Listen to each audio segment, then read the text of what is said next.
আসসালামু আলাইকুম দর্শক আপনারা নিশ্চয়ই এর মধ্যে জেনে গেছেন যে রংপুরে আবু সাইদ নামে একজন কোটা সংস্কারের দাবিতে আন্দোলনরত শিক্ষার্থীকে পুলিশ ঠান্ডা মাথায় গুলি করে হত্যা করেছে।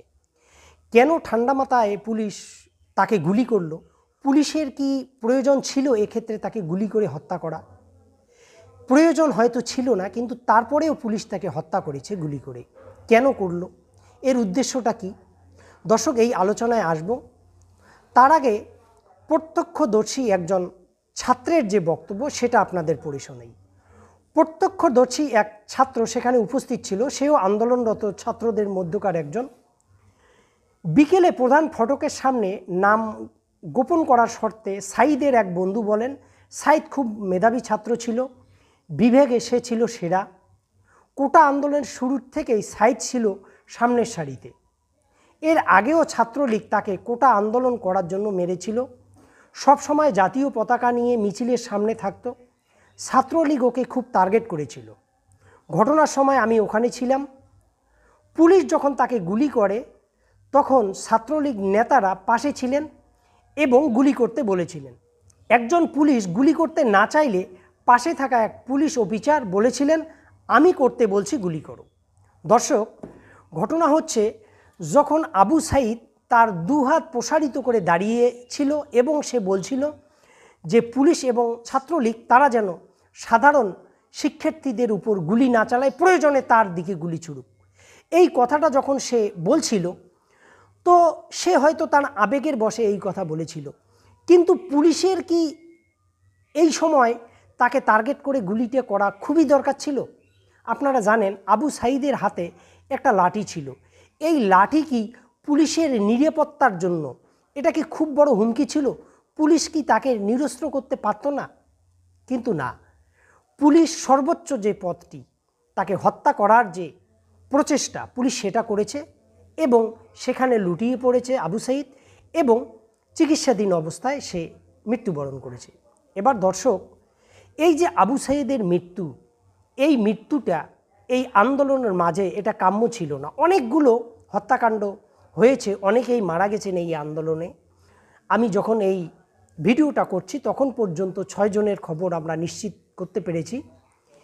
তো এই আবু সাইদের বিষয়টা কিন্তু অনেকটা ব্যতিক্রমী, কিন্তু তারপরেও পুলিশ কিন্তু তাকে মেরে ফেলেছে।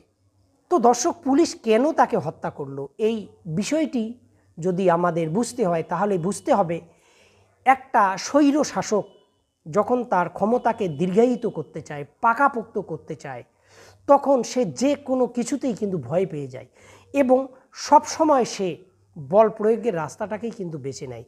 এবং স্বৈর শাসকদের ক্ষমতাকে পাকাপোক্ত করার জন্য দেশের আইন শৃঙ্খলা রক্ষাকারী বাহিনী একটি গুরুত্বপূর্ণ ভূমিকা পালন করে। এক্ষেত্রেও কিন্তু এই ঘটনাটি এখানে ঘটেছে। আজকে আবু সাইদকে হত্যা করার মধ্য দিয়ে পুলিশ প্রশাসন, এই যে পুলিশ লীগ, তারা যে জিনিসটা করতে চেয়েছে সেটা হচ্ছে ত্রাসের রাজত্ব। অর্থাৎ আবু সাইদের মতো যারা দৃঢ় চিত্তে আন্দোলন করবে তাদেরকে হত্যা করার মধ্য দিয়ে ত্রাসের রাজত্ব তৈরি করা হবে, যাতে একটা ভীতির একটি ভয়ঙ্কর পরিস্থিতি তৈরি হয়, যেটা দেখে বাকি নিরীহ নিরস্ত্র শিক্ষার্থীরা ভয় পেয়ে যায় এবং ঘরের মধ্যে ঢুকে যায় এবং সরকারের ক্ষমতার জন্য এটা যেন কোনোভাবেই কোনো হুমকি সৃষ্টি না করে। তো দর্শক, এই বিষয়ে আমি আরেকটি কথা বলে নেই যে এই যে স্বৈরতান্ত্রিক একটি শাসন ব্যবস্থা বাংলাদেশে কায়েম হয়েছে, এই শাসন ব্যবস্থা কায়েম করার পিছনে এই সাইদের পরিবারটা কতখানি দায়ী। এখানে আমি তার পরিবারকে দায়ী করছি না, এরকম হাজারো পরিবার আছে যারা প্রচ্ছন্নভাবে এই সরকারকে কিন্তু সমর্থন দিয়ে যাচ্ছে।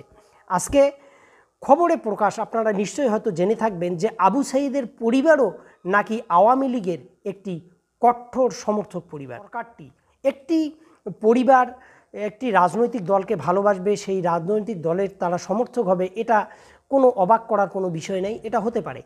কিন্তু গত কিছুদিন ধরে, প্রায় 2 দশক ধরে এই আওয়ামী লীগ যে ভোটবিহীন একটি রাজত্ব কায়েম করেছে বাংলাদেশে, গণতন্ত্রকে হত্যা করে, এই বিষয়টা কি আবু সাইদদের বাবা মায়েদের এটা জানা ছিল না? কিন্তু তারপরেও তারা আওয়ামী লীগ করে এবং আওয়ামী লীগের তারা সমর্থক।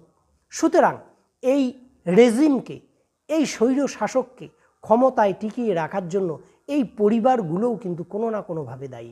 আজকে শুধু আবু সাইদ না, এরকম অনেক শিক্ষার্থী আছে যারা আন্দোলন করছে কোটা সংস্কারের দাবিতে, অথচ তাদের পরিবার এখনও হয়তো আওয়ামী লীগ করে, বা আওয়ামী লীগের যে এই যে ক্ষমতার যে আস্ফালন, এই যে সন্ত্রাসী কর্মকাণ্ড, তাকে কোনো না কোনোভাবে তারা বিগত দিনে সমর্থন করেছে।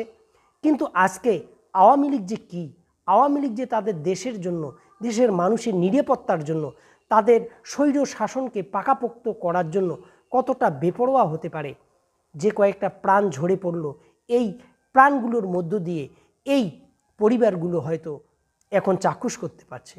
তো দর্শক, আমি আগের ভিডিওতে বলেছিলাম মূল সমস্যা হচ্ছে আওয়ামী লীগ। আওয়ামী লীগের যে চিন্তা চেতনা, আওয়ামী লীগের যে রাজনীতির নামে যে স্বৈরতন্ত্র, একদলীয় শাসন ব্যবস্থা প্রতিষ্ঠার যে চেষ্টা, এটাকে যদি বাংলাদেশের সমস্ত শ্রেণীর জনগণ যদি প্রতিহত করতে না পারে, তাহলে এই ধরনের আবু সাইদদের অনেক প্রাণ কিন্তু অঝরে ঝরে পড়বে বাংলাদেশের মাটিতে। দর্শক, ভালো থাকবেন। আল্লাহ হাফেজ।